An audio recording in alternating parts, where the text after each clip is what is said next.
Nous vivons dans un monde où la liberté de presse et d'expression n'est presque plus considérée comme un droit fondamental.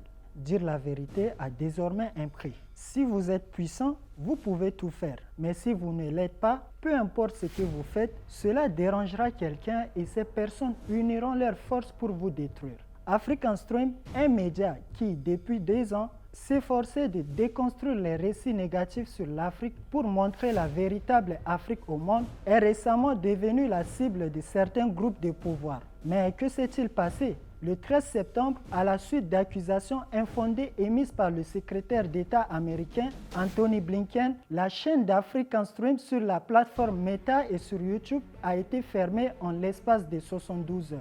Cette chaîne, qui comptait environ 4 millions d'abonnés, a été accusée par l'Occident de faire de la propagande russe. Cependant, selon African Stream, ni la Chine, ni l'Iran, ni même la Russie ne leur dictent comment s'opposer aux États impérialistes. Now, according to the outlet's website, African Stream is, and I quote, a pan-African digital media organization based exclusively on social media platforms, focusing on giving a voice to all Africans both at home and abroad.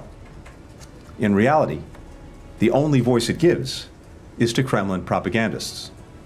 L'accusation propagande russe est devenue courante ces derniers temps pour les médias anti-impérialistes en Afrique. Selon plusieurs sources, la majorité des informations critiques à l'égard de l'Occident sont d'une manière ou d'une autre associées à la propagande russe. En évoquant la propagande russe, il est clair que la lutte des pouvoirs entre l'Occident et la Russie s'est transformée en une véritable guerre médiatique, poussant l'Occident à fermer toutes les plateformes médiatiques russes, mais pas seulement sur ses territoires. Incapable de vaincre la Russie sur le terrain, l'Occident s'en prend désormais aux plateformes médiatiques panafricaines qu'il considère comme faibles.